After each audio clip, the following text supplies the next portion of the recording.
The 1-year anniversary of Baldur's Gate 3 just passed us, and unless you've been living under a rock, you'll know that Baldur's Gate 3 has been an absolute smash hit. Everything from the cinematic storytelling, personalized relationships, and engaging combat. You don't need us to tell you how good it is to play solo and how great it feels to engage freely with all the systems and choices the game lays before you. Larian Studios deserves all the flowers for creating such a beautiful game. They are a shining beacon in the gaming industry for not only how to make a game, but how to monetize it. Their love and passion for game development makes it obvious that their number one priority is and always has been, how can we create a game that gamers will love? The player is clearly at the forefront during the creative process. The reason we're making this video, however, is if you're curious about multiplayer and haven't had the chance to play the game with friends in co-op. This video is going to go over the positives and negatives from that perspective, since we just finished up our 4-player co-op the other day. All right, guys, our year-long multiplayer adventure in Baldur's Gate is finally done. Sad. Took a long time. It's all right. We did it the once-a-week kind of setup where we were like thinking we were Dungeons and Dragons, kind of a party, you know, kind of inching along, and then obviously life and whatever. But here we are a year later, and we're going to really, not really deep peel it apart, I guess, because we don't have that kind of time. But I really want to look into the negatives. We'll stack it on top of the negatives, and then we'll sprinkle in some positives just because why not? Because they do exist. Now, I will say, I do believe like being multiplayer really kind of changed the game in large volumes. Yeah, I agree. I think that a solo perspective, as I said in the intro, I feel like they curated the game so much with all the side character content and all the stories that they had to tell and the relationships they were the linchpin to it. And when you play with a co-op, you are getting a different experience.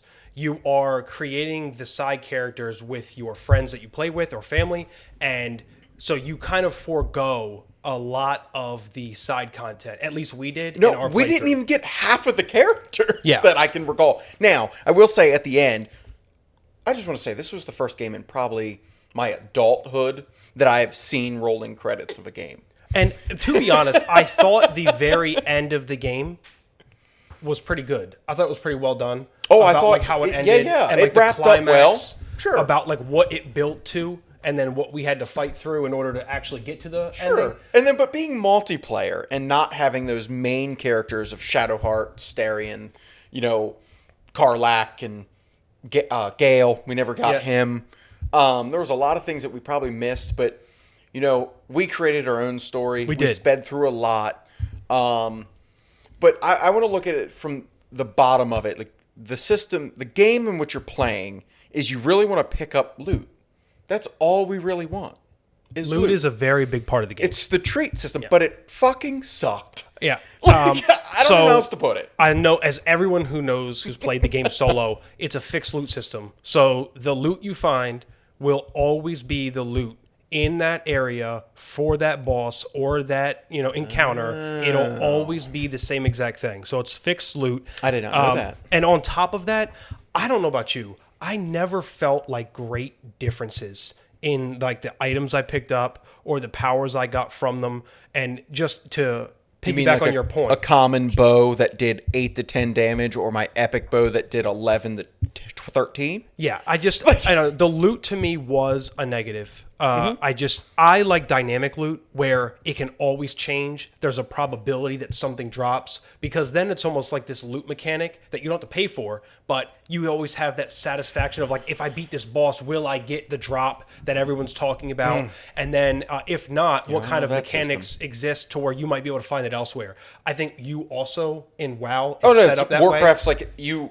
Literally, I've ran the same dungeon for 4 weeks in a row to get this one piece of gear. Yeah, and it was just for looks purposes, and just that in and of itself was a drive for you to keep doing that quest. Yeah, it scratched the itch. Yeah, so and I also agree that the loot could have been better in the game. So I've played Divinity Original Sin 2. You have not. I've downloaded it. We are about to start a playthrough of Divinity, and they have a dynamic loot system. Which, so you speak very highly of Divinity too. Larian Studios as a whole, actually. So my first experience with Larian Studios is Baldur's Gate 3.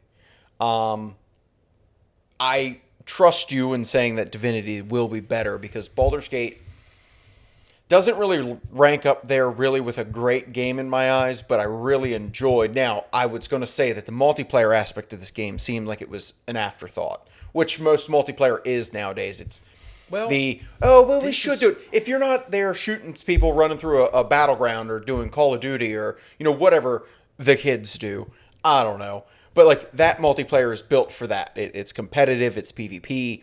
A good down-home, theoretically, like, sitting in place with somebody and playing a game, I think that's dead. They try to do this with other things. You tried to drag me into Elden Ring. So I think the multiplayer aspect, but spending the time with other people and actually breathing humans, it was good. That's what I enjoyed breathing most about the game. Humans is the quote of the episode. Okay. This game, Larian had to stick to a script. The script was make Dungeons & Dragons 5th edition in a video game.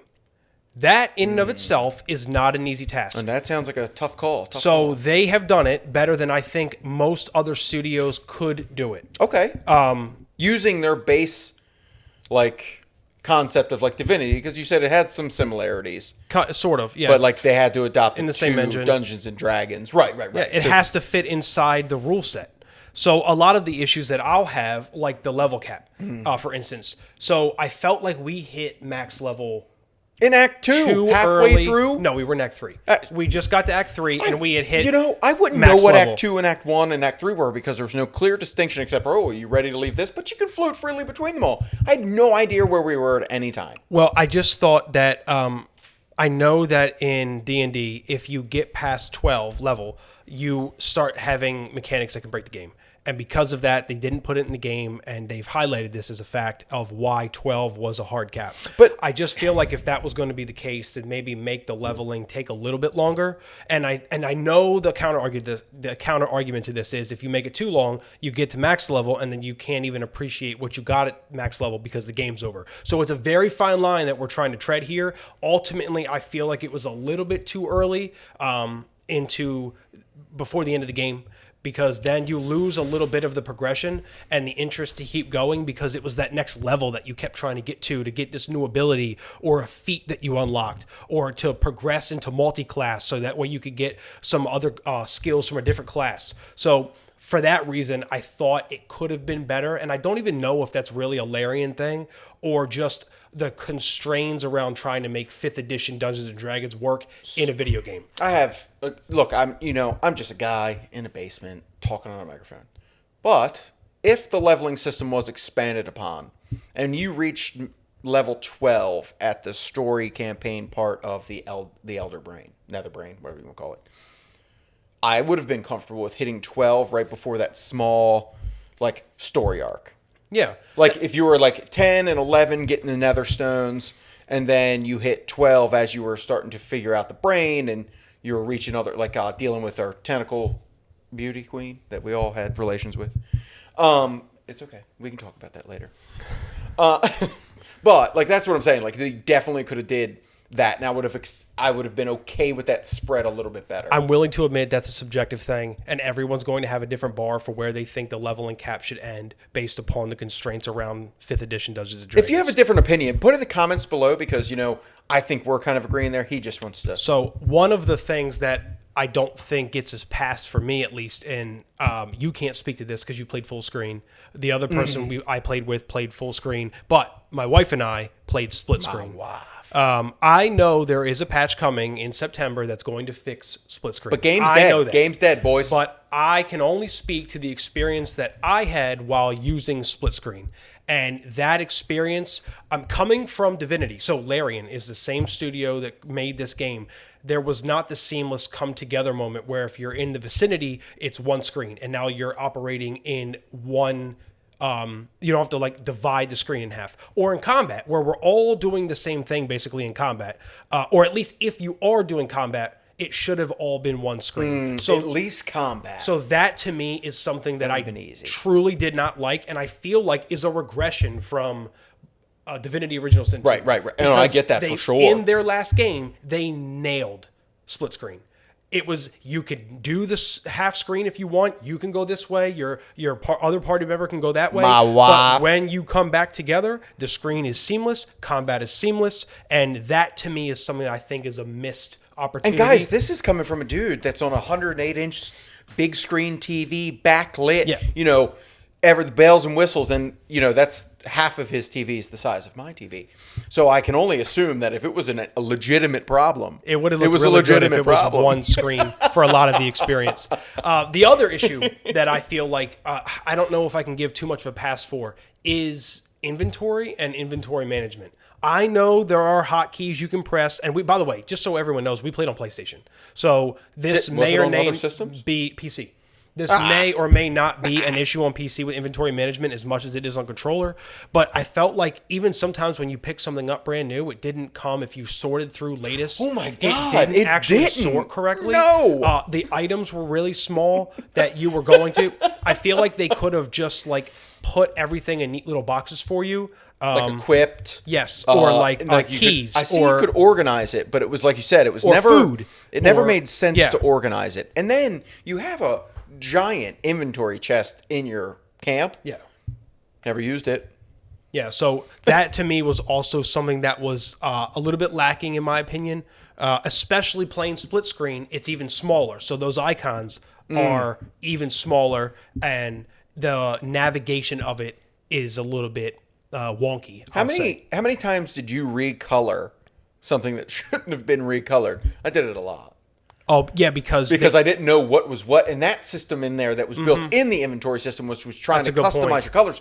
It made it to where you had to research your inventory. It should have just took out what was equipped or, because obviously why would you try to recolor something that's sitting in your bag? It was absolutely a clunky system. So what you should have done is go to your armor set, click a button, and say recolor. And then all of your colors come up, and you just pick the color, and it happens like this. Your 47th radial wheel could have did that for you. You're supposed to then go in. It's very clunky. So a lot of the complaints are just a little bit of clunkiness with the UI and the inventory management. Could have been better, can still be better.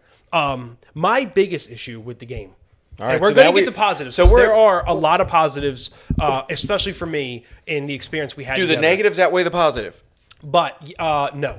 Okay. But clear. I will say I had a genuinely great experience. But we'll get to the positives. My biggest issue is just Act 3 as a whole. I feel like once you get to the gates of Baldur's Gate, and the surrounding area and the quests that you have to do, it just feels like bloat. I feel like there's unnecessary story. No, really not, tough to not even navigate that. quests. No, it's tough to navigate quests. There's too much going on at once, and because there's so much in Act 3, that's where the game breaks down from a performance perspective. Can I also have one recommendation? If anybody's out there, please listen. Do not be a necromancer in any capacity. Don't summon anything more than one thing. I was a necromancer, and I had a great time. The game every time. We're like, what's taking so long? Oh, I'm summoning my ghouls. So there is this spell you get from the Necromancy Book of Thay in Act 1 that you have to unlock in Act 3, and you get this spell called Don's Macabre or something. I think I'm butchering it, but it's close. First of all, when you activate it, it breaks the game. For about 15 to 30 seconds, nobody can move, nobody can interact with their character, and the ghouls themselves are just the most mindless. Oh, dumb. God, I forgot about that. Like, they almost got us killed more often than they were even good for meat shields. We wished for them to die on several occasions. You can't get this spell until Act 3. And as a necromancer, I loved the summoning ability to get the dead. Also, every time you went to camp, you had all of them went away. Then you had to find a dead body. You could summon the ghouls out of thin air, but then you had to have a dead body to make like a skeleton or a ghoul or a flying ghoul. And then, oh wait, no, that dead body doesn't qualify. You have to find another dead body. Oh, they're too far away from each other. You have to go pick one up. You have to put it next to another one. Then you have to get them all together.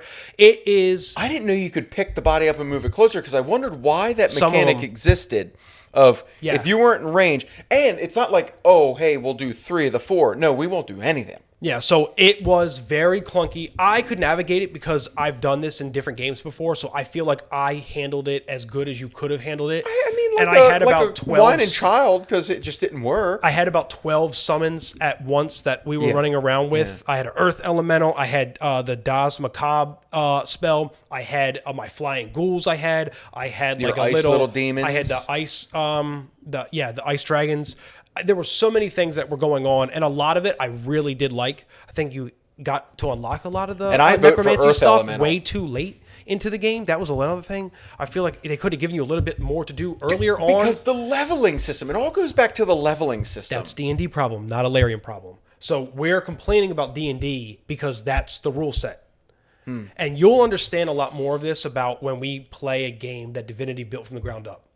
And you'll see just how different, and I feel like the barrier is less, the performance is better. I feel like the inventory management is better. Now, it's been out for much longer, and they've had time to correct some of these problems. I believe so. She's an old game. She's an old girl. But, yeah, I think you'll see a lot of the difference, especially in the flexibility in combat. And I'm excited. Just the I didn't spells we think you get to could do. make characters in that game. So if I have to rank Baldur's Gate and Divinity Original Sin 2, We're going to wait till the end. Don't do that. We're going to hit the positives before we sit there and try to spout off about that. Well, the positives. So there's one of them, guys. Just hang tight. We'll get that on the board. So this is It was a game. That was basically, largely speaking, a lot of the issues we had with the game. Now we played it for over 10 months. It was never enough to make us stop playing.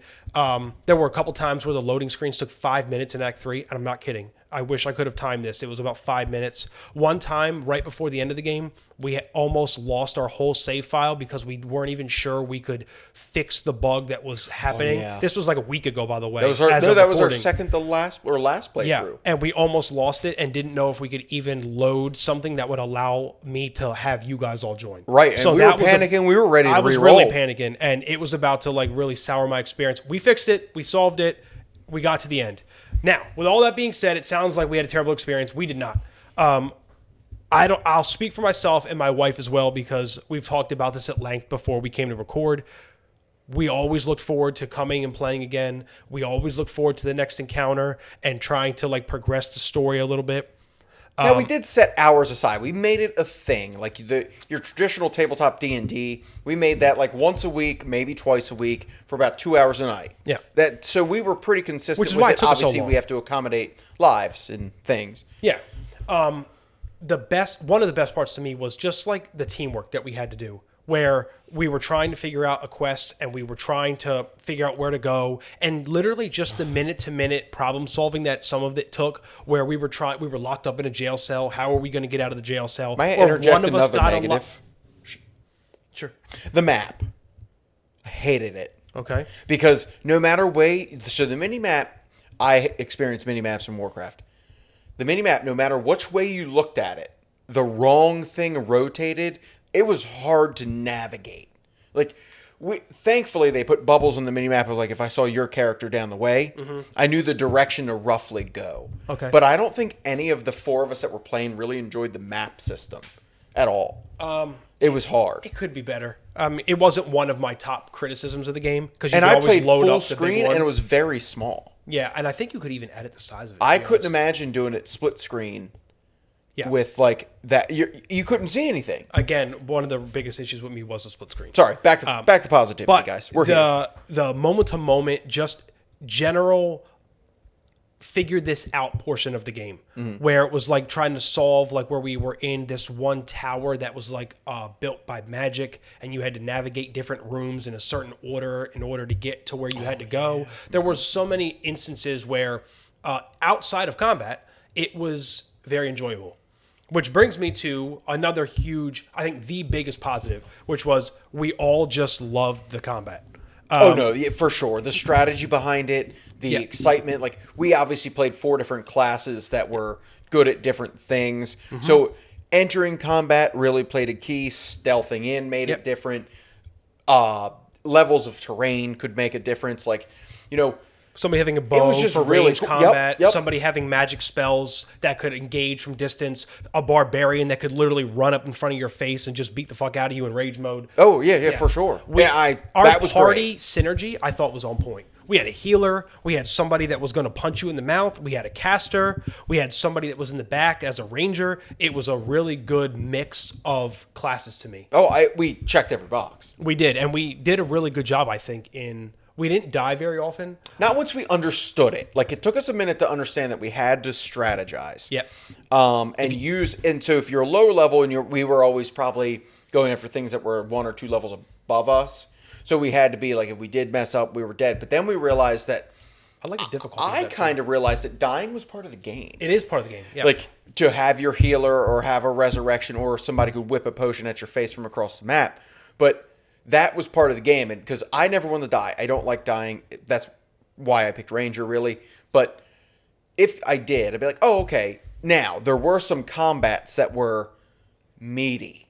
Like, Very 20 plus people. Oh, more than the turn-based, it just took forever. Because then if they somehow got one of the enemies from down the way, the whole screen had to load in again, and that was very difficult. Or when one of those dumbass ghouls from that spell I said had to go, and then for 10 seconds it stands there, decides it wants to dash, takes 10 seconds to dash, ends its dash, and then sits there, and then finally, after another 5 or 6 seconds, it ends. By the way, there's 5 of them. Oh yeah, by the way, that's if all of them remember to follow you, because you might just keep running, and one of them just goes, I'm not doing this anymore. And then you got to go all the way back and go grab him. Yep. Man, the worst spell in the game. Worst spell in the game.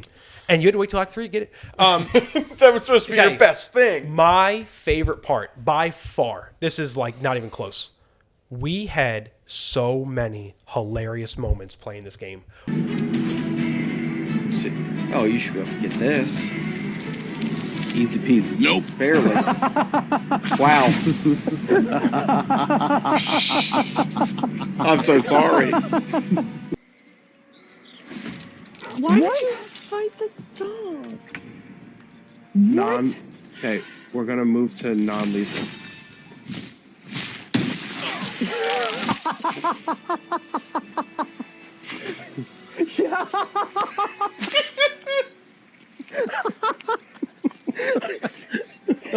What the fuck? Why did you kill the dog? He was going to fight us. He was for us.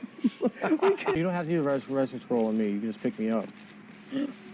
I'm not dead. Oh wait. Oops. Oh, you just looted all of me. Tap me on the buttons. Yo, she is a toxic looter, bro. Yo, his ass naked. Why?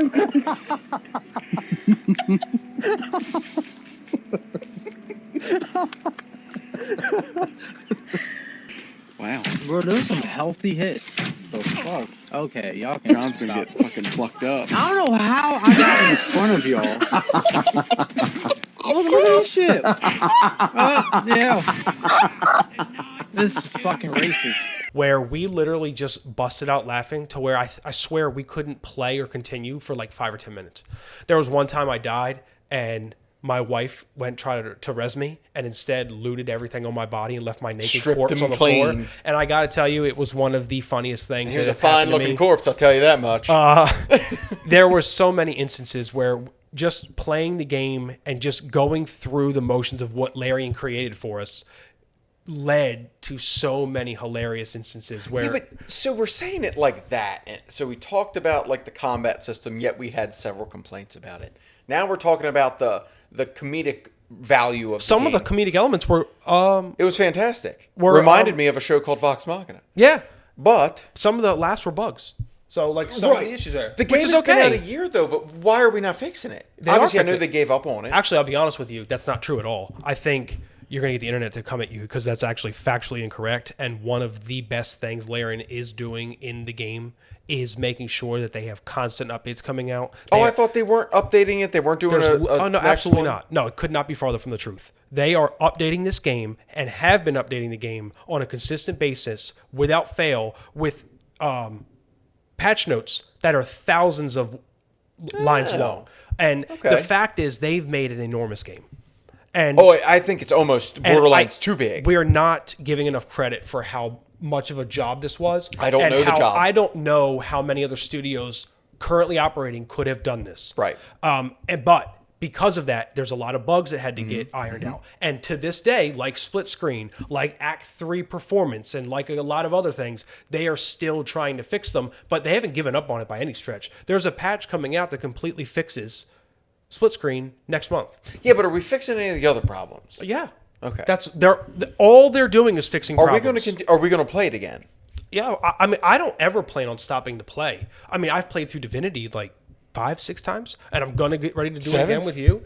I mean, I will absolutely play through again. Okay. And I actually selfishly want to do it single player. You know what? As the gamer you are, I would value you doing that. Oh, I would absolutely have a fantastic Because time I getting think, lost honestly, in this game. me, our friend John, his wife, we ruined that game experience for you. No, you didn't. No. I think we did. No, there was. You get the positives and negatives with playing with people who want to experience the game in their own way. Like a lot of times, John would go run off and like go do a side quest on his own. And He was we're playing "Hey, his own game, John, guys. where'd you go? He just Ryan. We were like, "Hey, Ryan, what do you want to do?" He's like, "Oh, I'm supposed to be making a decision." My wife getting distracted by something, me being distracted by something. Whenever you play a game with 4 people and you're all supposed to be experiencing this massive thing together, everyone's going to have Herding their own cats. interpretation and ways they engage with it. And that is what it is. It's not a positive or negative. It just is what it is. And it was the first legitimate game that pulled me away from the computer and Warcraft. And that's why I give you a pass with it, because I did it. You beat another game other than WoW, and it took 10 months to do it, and you stuck through it, and you did it, and I'm proud of you. And I'm ready for the next one. And we're gonna go do Divinity. So we're going to do Divinity. and then you're gonna be able to compare and contrast the two. Right. And I feel like we could even do a video on that, and I feel like it would be If a great you're interested one. in that, just let us know, because if you like Divinity or prefer Baldur's Gate, that'd be great to understand and give us a jump off point for. Do you have anything else on your list? Yeah, just to kind close sir? out, I just want to say that I had a fantastic time. My wife had a fantastic time. I want to thank Larian for making this game and never giving up on it, even though it had a lot of issues at launch and it went through a long development cycle. They did a fantastic job. And even though I had a lot of negatives, it doesn't mean that they can't be fixed in the future, and it doesn't take away from my general enjoyment of the game as a whole. Now, we did have more negatives than positive. But I listed enjoyed more negatives, but it doesn't outweigh my positive experience. We like in the being game. haters, guys, around here. It's what it is. With that being said, if I had to rate it out of 10, I would give Baldur's Gate an 8. Okay. Yeah, I was because- going to do, honestly, I was going to say an 8.2 because I think it's a valiant effort in the game. Yeah. It looked good. Got mammoth clunky. task to Right. do. Right. Mammoth. And we think like that because I think most of the gaming community and other things we watch, we understand anime, everything takes time, everything takes effort. Yep. The industries in which we all enjoy are just beat upon for money, like a cash cow, just wailing on it. And it's tough because you got to find balance. And I do think that Larian found a good balance to, appreciate the gamer, and put effort into the game, which is hard to do. And you know what they didn't do? And I swear to God, Larian, I will buy every game you ever make in the future, no matter how clunky it is at launch or how many patches it takes to make it perfect from a performance standard, is you monetized it correctly. Every single patch was free. There were no microtransactions. This was a full AAA game that you've done your best job to create, and you didn't nickel and dime the player But how base am I in supposed order to to get my enjoy skins? that. And yeah, exactly. So for that reason, we'll leave it at that, and I'll leave it at saying, "God damn, I cannot wait for Divinity Original Sin 3." We're going to catch you in Divinity.